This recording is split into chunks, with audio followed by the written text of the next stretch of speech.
Good morning, and welcome to the June Public Safety News Conference. Can you all believe the year is halfway over? Like, wow. Today, we will be hearing from the Winston-Salem Police Department first, followed by the Winston-Salem Fire Department, and then Winston-Salem Forsyth County Emergency Management. I would like to remind our media partners that if you would like to receive a copy of the presentation from today, please sign your name and your agency at the podium. And without further ado, I would like to invite Chief Katrina Thompson to speak.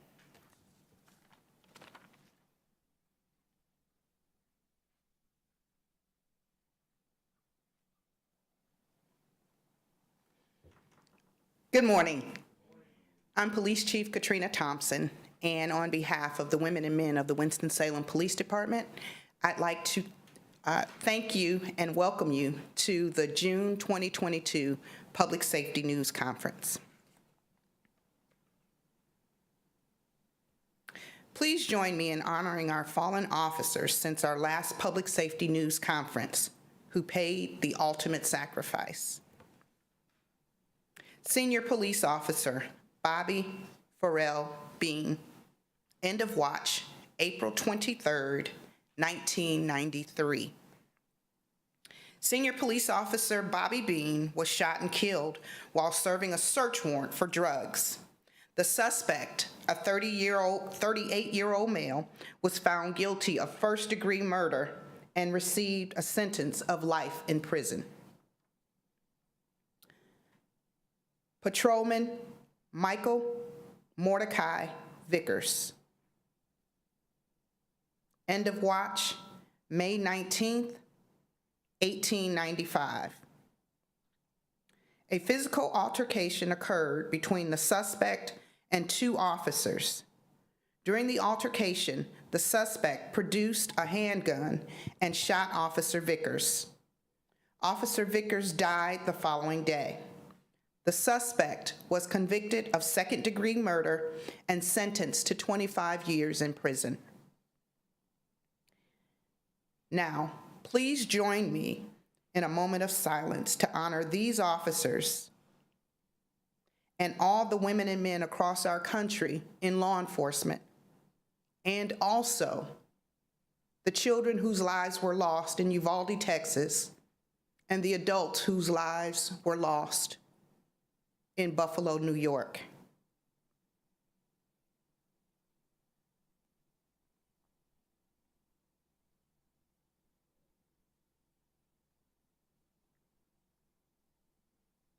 Thank you.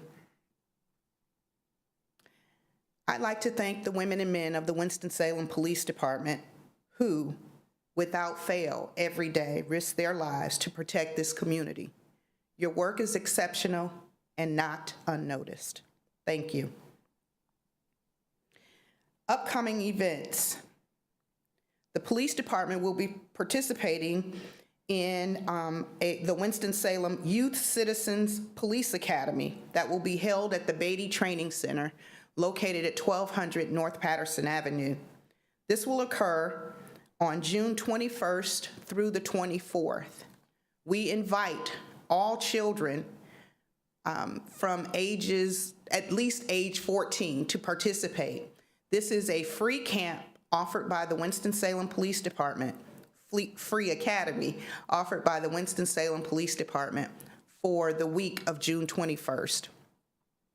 This is an opportunity for us to develop positive relationships with the children in our community while informing them and hopefully getting their interest in being future police officers, but informing them of the work that we do every day and helping them understand our role and our partnership in their lives and in our community. June 25th, the Winston-Salem Police Department will be partnering with R&D Academy of Self-Defense for a free women's self-defense seminar from 9 a.m. until 11 a.m. This event will be held at 4755 Commercial Plaza Drive in Winston-Salem. And I did say it's free. We have 2 upcoming fallen officer ceremonies that will be held at 8 a.m. in front of the Public Safety Center, they will be honoring Lieutenant Aaron G. Tice on June 26th, and Officer Russell M. Willingham Jr. on July 30th. Please join us in front of the Public Safety Center, the Vivian H. Burke Public Safety Center, if you are available. Before moving on, I want to take this opportunity to address my city, our city. It is no secret that violence is all around us. An increase in gun violence is happening across the nation and right here in Winston-Salem. We are at a critical point. We must make a decision. What are we going to do as a community to keep each other safe? Violence, gun violence, is a community problem. And for us here in America, it's a national problem. The women and men of the Winston-Salem Police Department are here. We are dedicating all of our resources to help, and we'll highlight some of those resources later in this news conference. Just this past Sunday alone, our officers seized 9 guns and hundreds of rounds of ammunition. These items were all illegally possessed and/or involved in criminal activity. We are asking you to please meet us halfway. I'm asking the community, as I have in the past, what are you committed to doing to help our community be safer? I want to challenge each citizen, including myself, in Winston-Salem to begin taking back our neighborhoods. It starts with speaking up. I can't stress enough how important it is to report crimes or activities that you know will lead to crimes to your police department, and we will do all that we can to eradicate and prevent those issues from occurring. If you know, please let us know. We will do the best we can and all that we can using all of our resources, local, state, and federal. Another thing you can do is take the opportunity to learn what we are doing and how and why we do it. We have our Youth Citizens Police Academy that I mentioned earlier. We also have our Citizens Police Academy that's held for adults to teach you about the Winston-Salem Police Department and our operations. Educate yourself the best you can about what you can do and what we do. And please, don't assume that your police department will make the problem worse. We understand that there are issues with trust, and we are doing all that we can every day to build that trust and partnership within our community. But it goes both ways. We're asking that you help us keep our community safe. Safety is paramount. I firmly believe that we can take back our neighborhoods, but I know it's going to take all of us. Let's commit to making summer 2022 the summer we take our neighborhoods back and make our community safer. Next up from the Winston-Salem Police Department, you will hear from Sergeant Ben Jones, who will talk about burglaries involving juveniles. He will then be followed by Sergeant Thomas Day, who's going to provide crime prevention information and resources. Sergeant Jones.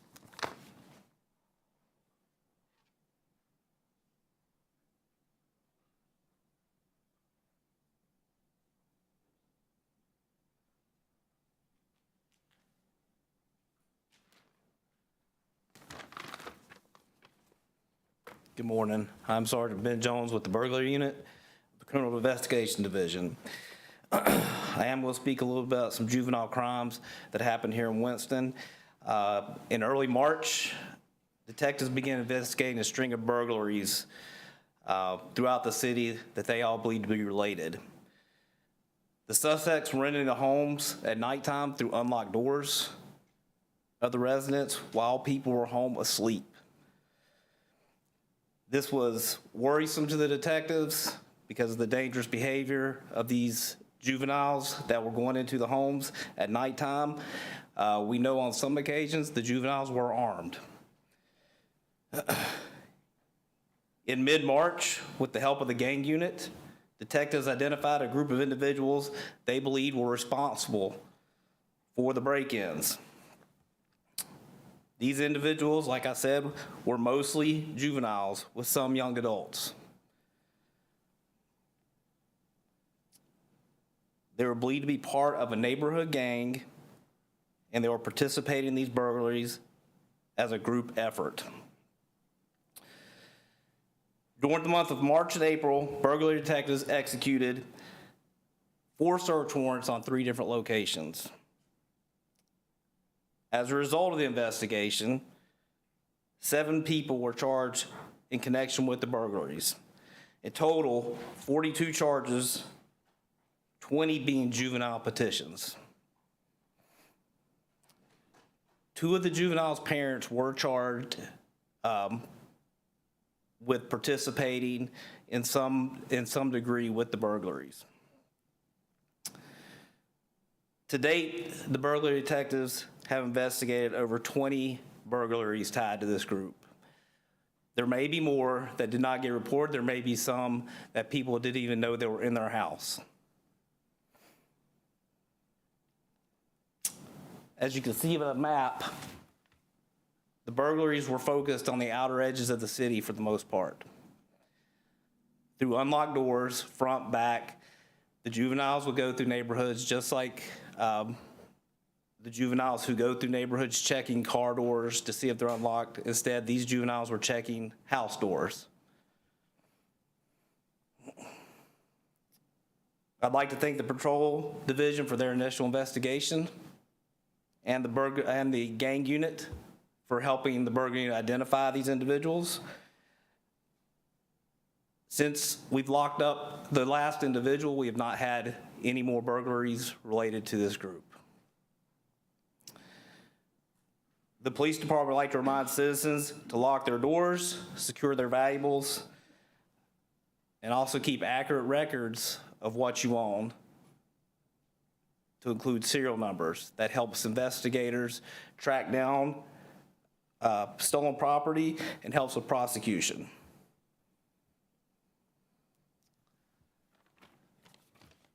Thomas Day, or Sergeant Day.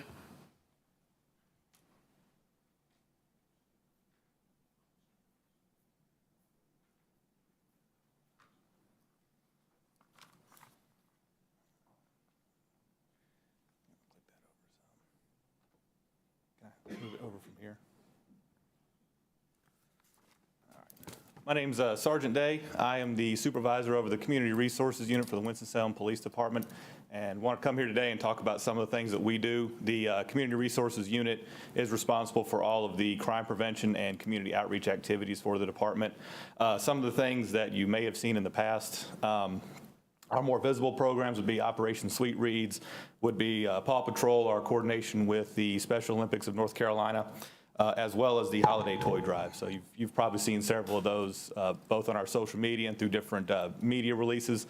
But what I wanted to talk about today was some of the kind of lesser known things that we do on our community, on our crime prevention side. We offer a variety of programs to the community to try to reduce crime and to educate the public. Some of those will include an active assailant overview for businesses and personal response planning program. We have our neighborhood watch program that currently has over 200 members, and we're always welcome to add more in your community. We have our Youth Police Academy and Citizens Police Academies, which Chief mentioned. We actually coordinate those when we deliver those. We offer field security surveys for both commercial and residential establishments to try to give some tips on what you can do to make your home a little bit safer, your business a little bit safer. We also have officers trained in CPTED, which is crime prevention through environmental design, which will do a more in-depth survey to see how you can make your facility just a little bit more secure. We work with the city in doing trust talks with the community to help build that trust with members of our community. We do the Coffee with a Cop program where folks can come out and have coffee with a police officer at one of our coffee shops in the city and just have that conversation over a cup of coffee. We have our Pups Against Crime program, which all of that's delivered online, and you actually get a welcome kit for you and your pet if you sign up for the program. We do offer a host of educational classes aimed at fraud awareness, personal safety, cyber safety, burglary prevention. We have cybersecurity, firearm safety, any kind of bullying prevention, identity theft, senior safety, and we also offer car seat installations for folks that have welcomed a new baby into their family. We can assist with getting that car seat properly installed. We will offer these programs to anybody, to community groups, to neighborhood watch groups, to businesses, schools, or anyone that reaches out to us. We're happy to come out, and we're also happy to tailor whatever the needs of that group are to the messaging that we provide to them. In order to schedule someone, myself, or someone from my unit to come out, you can first go to one way you can go is to go to WSPD.org and click on resources and then click on request for speaker. You'll fill out a small web form. It'll get some basic information. That'll get forwarded to myself and members of my team, and someone will reach out to you. You can also call us at 336-773-7835. And once again, once we get that message, a member of our team will reach out to you. And you can email us at communityresourceunit@wspd.org. We do ask that if you plan on having us at one of your events in the community, that we have about 30 days notice or more. Our schedule tends to fill up pretty quickly, especially in the summer. So if we have that notice, you're more likely to be able to get on our calendar. But we are also willing to work with you if you have flexible dates. So really what we're all about is getting out there in the community, being seen, seeing us in a different light, and providing that valuable information to the community to hopefully reduce crime throughout the city. Thank you. Does anyone have any questions about anything my unit does? All right, thank you.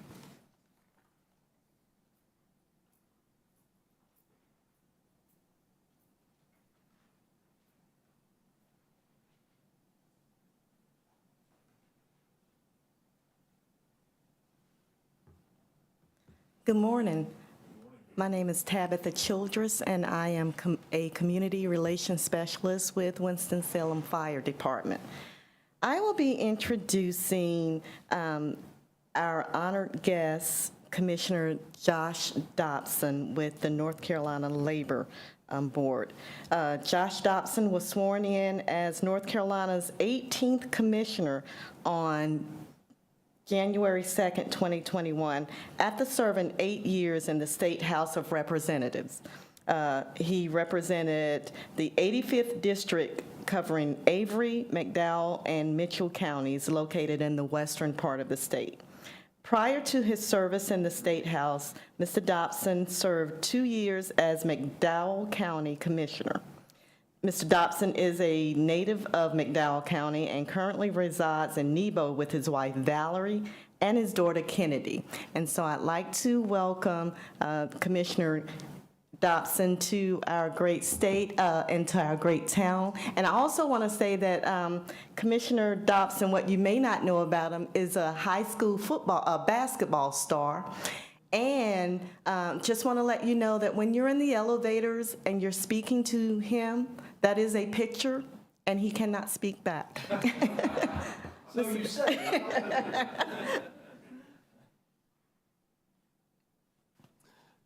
Thank you, Tabitha, for your hospitality and welcoming the North Carolina Department of Labor to be here with you all today.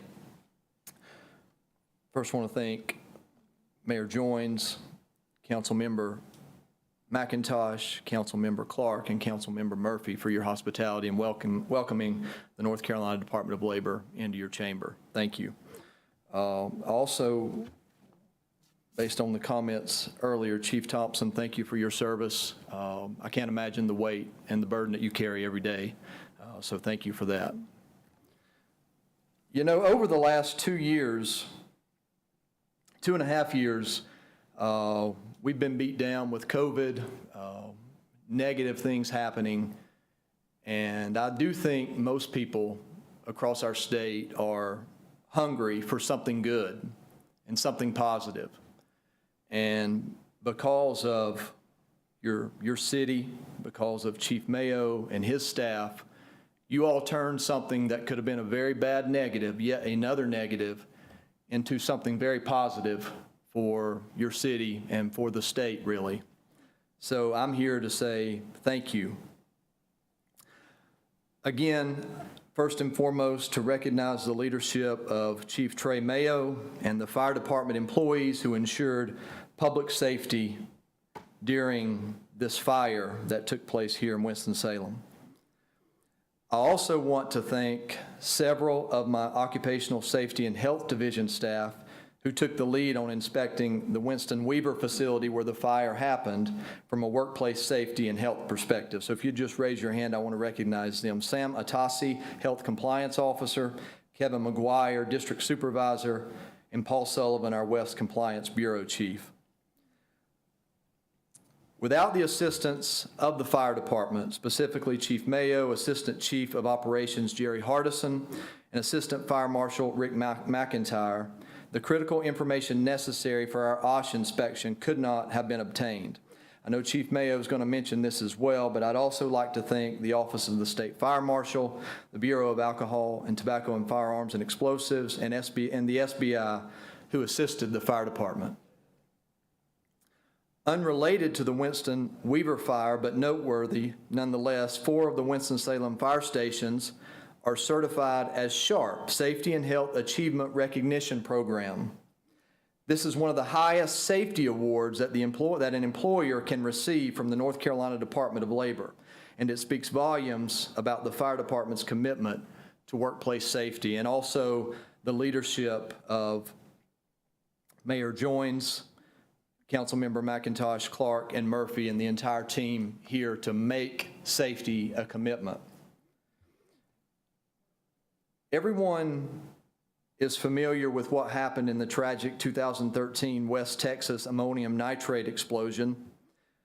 The Winston-Salem Fire Department was able to take lessons learned from that accident and apply those lessons in the Winston Weaver fire that we had right here in Winston-Salem, ensuring public safety and the safety of our first responders. The Winston-Salem Fire Department had the knowledge and understanding of ammonium nitrate's detonation hazard. Specifically, the fire department quickly established a 1-mile evacuation zone to ensure safety for all the residents. Quickly set up an incident command and incident management systems. Set up master streams, unstaffed ground monitors, and elevated master streams to apply water to the fire.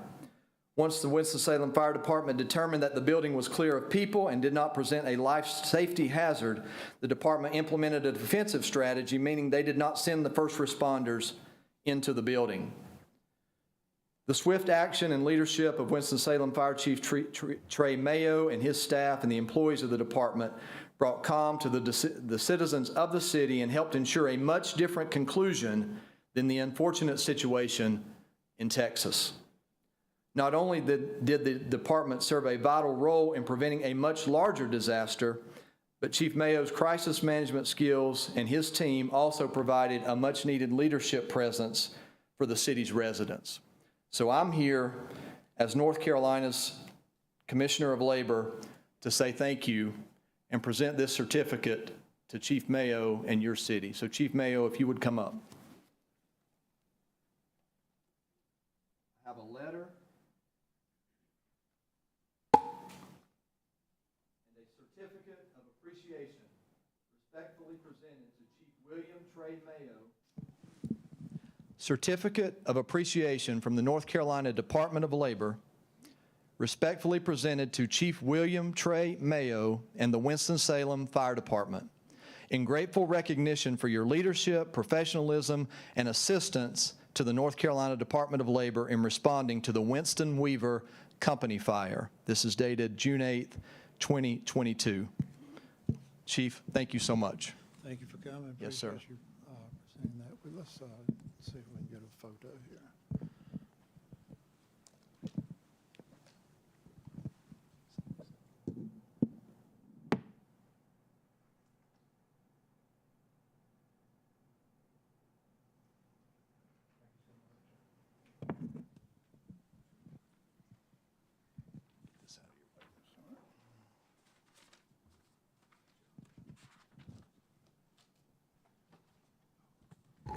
Thank you, Commissioner Dobson. And while I gladly and proudly accept this as the head of the Winston-Salem Fire Department, which was the lead agency for the Winston Weaver fire, the credit really goes to the 276 City of Winston-Salem firefighters that were assigned to that event over an 8-day period, and also to 44 local, state, and federal agencies, 3 of whom are in this room, with the Winston-Salem Police Department, Winston-Salem Forsyth County Emergency Management, and the City of Winston-Salem's Marketing Department, Marketing and Communications Department. But without the assistance of those 44 local, state, and federal agencies, and also 12 private entities that assisted over the course of the week, we would not have been able to function as smoothly as we did. But thank you so much for coming and sharing that with us this morning. I also want to just kind of follow on to what Chief Thompson said about gun violence, from the standpoint of the fact that we had a firefighter shot on duty at the end of March, and just thank your agency, Chief Thompson, and Chief Penn is in the back.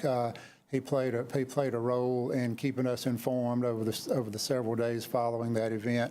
But just thank you for your professionalism and attentiveness to bringing the perpetrators to justice and keeping us informed as that investigation went along. So thank you, and Chief Penn and Chief Weaver's in here, and all the men and women of the police department who were involved in that incident and investigation.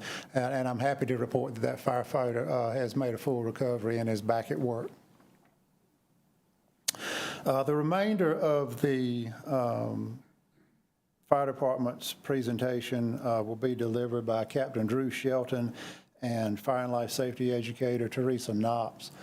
They're going to talk about child and summer safety, particularly related to those what we define as environmental emergencies resulting from overheating, kids being left in cars, pets, those sorts of things. And also, we've got a couple folks in here from the Fire Department's Fire and Life Safety Branch, and I particularly want to recognize Chief Tad Byram, he was the Assistant Chief of Safety Training and Special Operations when Commissioner Dobson, we got headed down the path toward SHARP accreditation. So I want to thank him for getting us started on that path. He was then transferred to another branch of the fire department. But since he's here this morning, and I also recognize Mike Morton is here from the Fire and Life Safety Branch. He is the city's newest Deputy Fire Marshal. So Mike, congratulations on that. All right, Captain Shelton.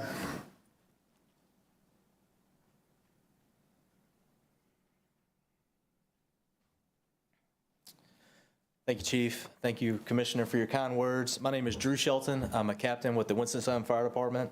I'm going to talk a little bit this morning about an issue that we could talk for hours about, but I'm going to briefly just touch on 2 topics regarding keeping our children safe this summer and some messaging that the Winston-Salem Fire Department wants to get out to ensure that children are safe this summer. The first thing we want to let parents, caregivers, and the community know is that it's never okay to leave a child in a vehicle unattended. With summer temperatures increasing, today we've got a forecasted high of 87 degrees. Temperatures in cars can quickly increase 20 degrees in less than 10 minutes. So that'll take an 87-degree day, and inside that vehicle, the temperatures will be well over 100 degrees for that child, which prevents a pretty significant health hazard for the child and can even lead to heat stroke and death. So we want to remind parents, caregivers, and the community that it's never okay to leave a child unattended in a vehicle. And we're asking that everyone in the community remember the ACT acronym, ACT. The A, we want you to avoid leaving a child in a vehicle at all costs. If you get out of the vehicle, your child needs to be with you. The C in the acronym, we want you to create reminders. So some real-world examples of some reminders that parents have used to create a reminder that their child is in the back seat or in a car seat in the back of the vehicle is they will place a shoe in the back seat. So when they get to their destination, it'll prompt them oh, I'm missing a shoe, I need to go to the back seat, retrieve my shoe so I can go on with my business. Some parents have placed their cell phones in the back seat. So everybody gets out of their vehicle, their destination, they check for their keys, their wallet, and their phone. Your phone's not there, you're going to immediately go to your back seat. We want to prevent any accidents from happening this summer. And the T in the acronym stands for take action. If you are a passerby and you do see a child unsupervised in a vehicle, I want you to immediately call 911. The fire department and the police department will respond and free that child from the vehicle. And just to let you know how significant this issue is in the city of Winston-Salem, to date, we have run 44 lockout calls, which we code as a child locked in a vehicle. So we run them pretty frequently. Last year, we ran almost 100 of those same calls.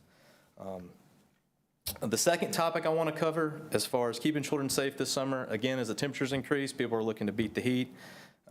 Parents and caregivers are taking their children to community pools, buying kiddie pools from the big box stores, and using sprinklers. We want to be sure that parents and caregivers are aware that a child can drown in as little as 2 inches of water in 30 seconds or less. So if your child is in a pool, any body of water, no matter how deep, we want you to keep that child within arm's length, and we want you to constantly stay vigilant and keep an eye on that child to prevent accidental drownings. And also sprinklers are another good resource for parents to use to try to beat the heat. Just also be aware that that water in the garden hose between the spigot and the sprinkler can bake in the sun. And when you cut that sprinkler on, I want you to let the water run for about a minute so that cool water runs from the spigot through the sprinkler and you avoid accidentally scalding your child. If anyone's interested in any other great resources for keeping kids safe this summer and in general, ncsafekids.org is a fantastic resource that has a lot of information about keeping our children safe through the summer and in general through the remainder of the year. Right now I'm going to turn it over to Teresa Knops for the remainder of the presentation.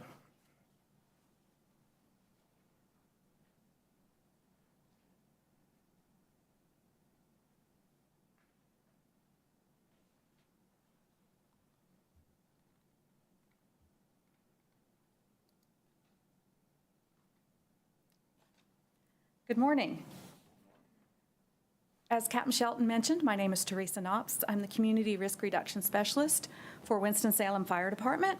I'm going to talk to you about a couple of more safety things that we would like you to remember this summer.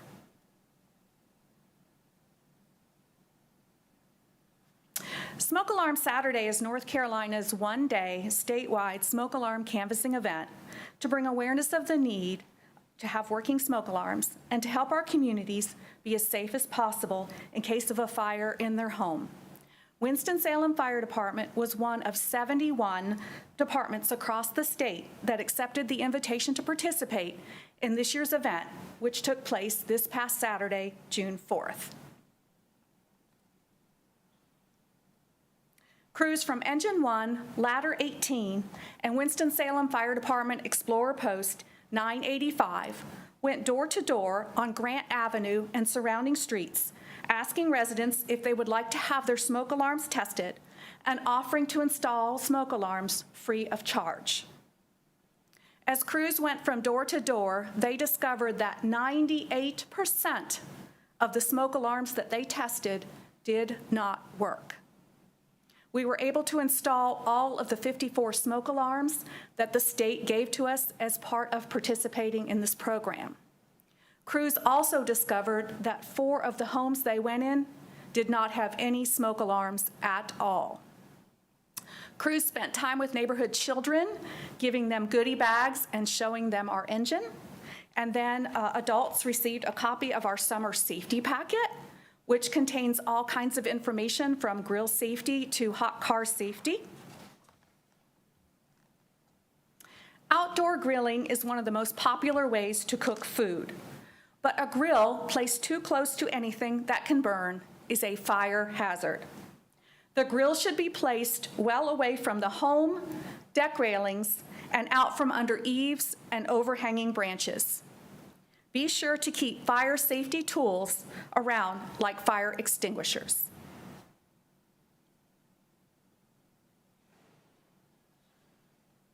Roughly half of the injuries involving grills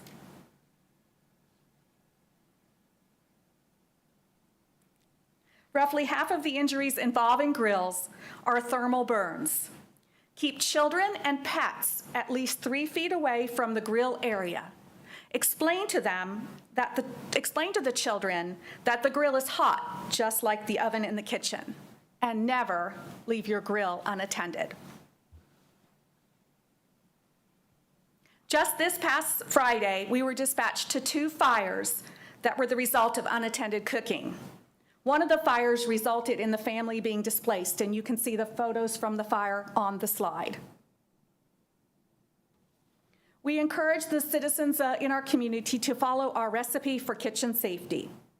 An alert adult is a key ingredient, and they need to stay in the kitchen when frying, grilling, or broiling food. The final step in the recipe is to stay in the home while cooking and use a timer to remind you that you are cooking. And finally, make certain that you have working smoke alarms and that you plan and practice your home fire escape plan. As a reminder, Winston-Salem Fire Department has a free smoke alarm program. You can find information on that on our website, cityofwsfire.org. Thank you. Have any questions for the fire department? Okay, thank you.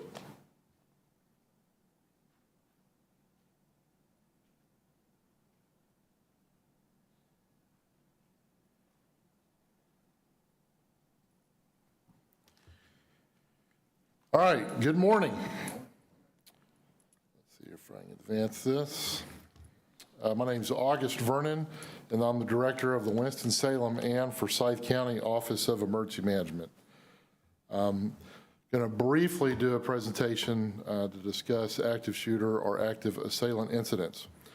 First of all, some ground rules. We will not discuss any of the recent active shooter incidents on response tactics to Uvalde, Texas, Buffalo, New York, or any other of the incidents. I will also only be speaking from the perspective of the Office of Emergency Management. We will share some initiatives that the public and business community can do to prepare for these events. And also due to time constraints, we'll have time for 2 to 3 questions at the end. But I'll certainly be around, and our other partner agencies will be around after the briefing to answer any specific or detailed questions you have. So from my perspective, as I started in the year 2000, I think it's important to note that all the way back to the year 2000 when I started, we began doing multi-agency briefings and plannings, and some of those who were involved in those are also in the room with us. And the incident that we were talking about back then was Columbine High School in Littleton, Colorado.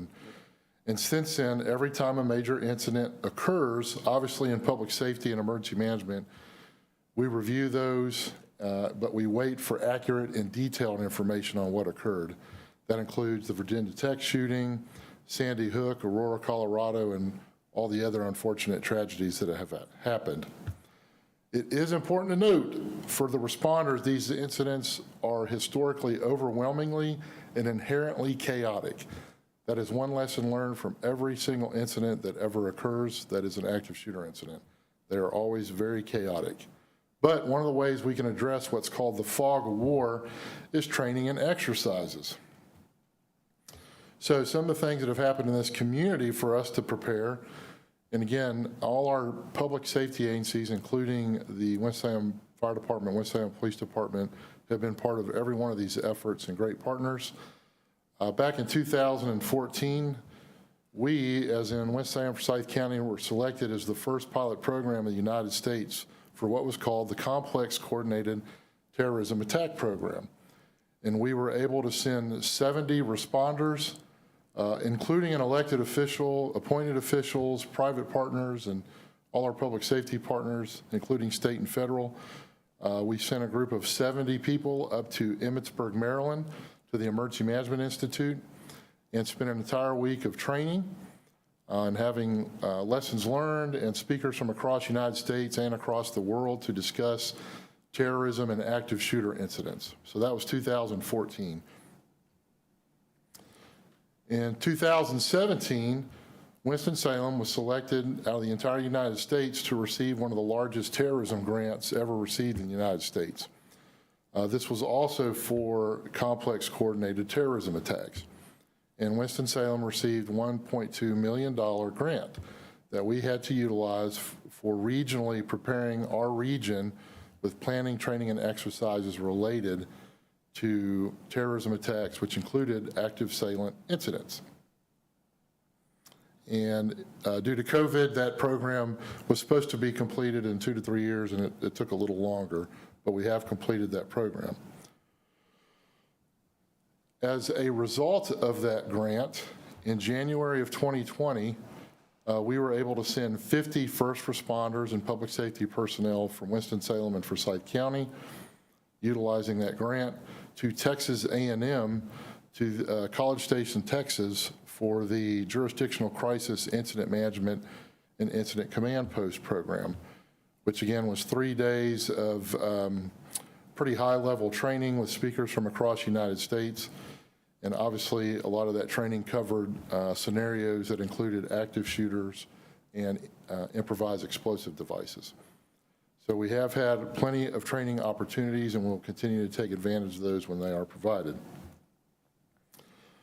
I will also say training is a never-ending process, and we will continue to train. We're already scheduling new trainings, and it never really ends. Also, each department and agency does their own internal training. The Office of Emergency Management coordinates multi-agency training.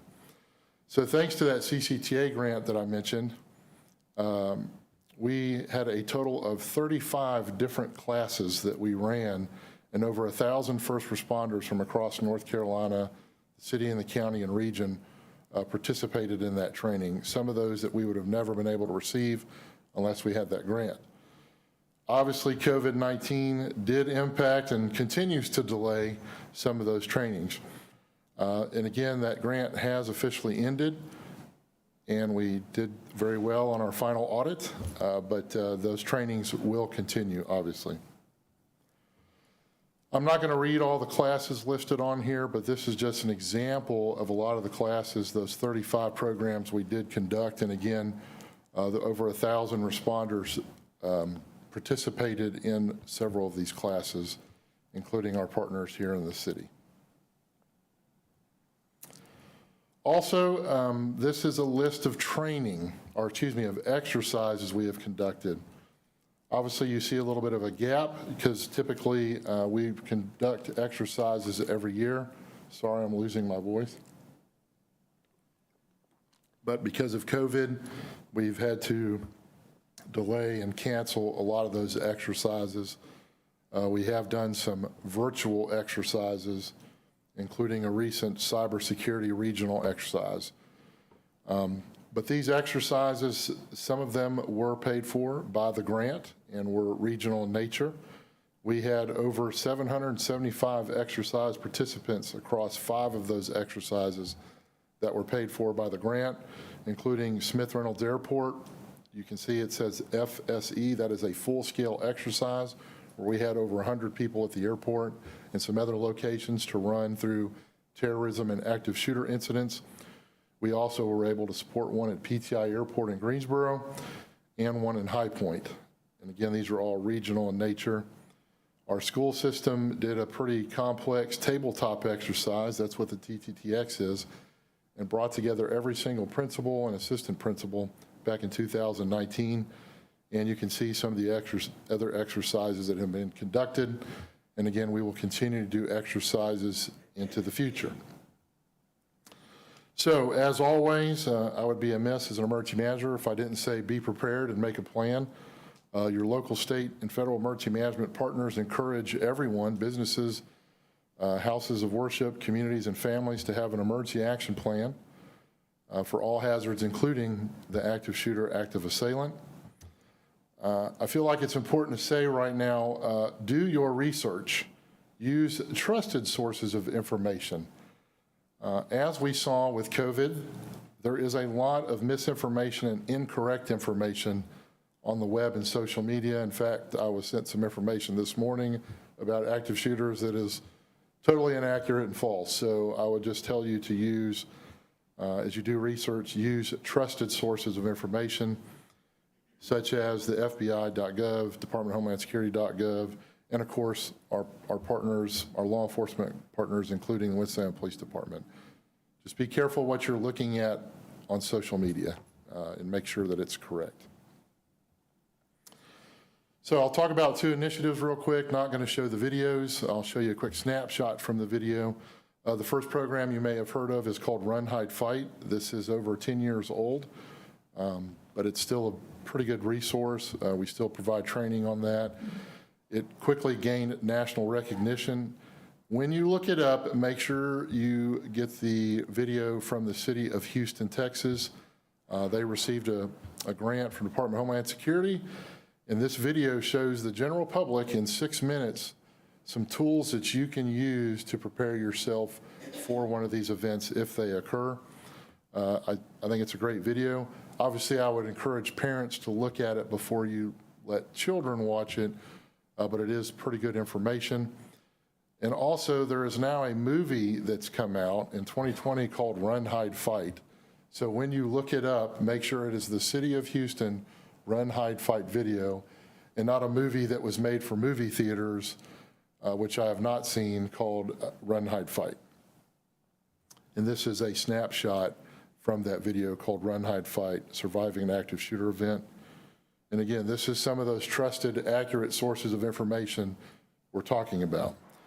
Another one is called Avoid, Deny, Defend, and that is from Texas State University, the ALERT program, which is the Advanced Law Enforcement Rapid Response Training, which is a national standard with some of this training. This is another easy-to-remember method.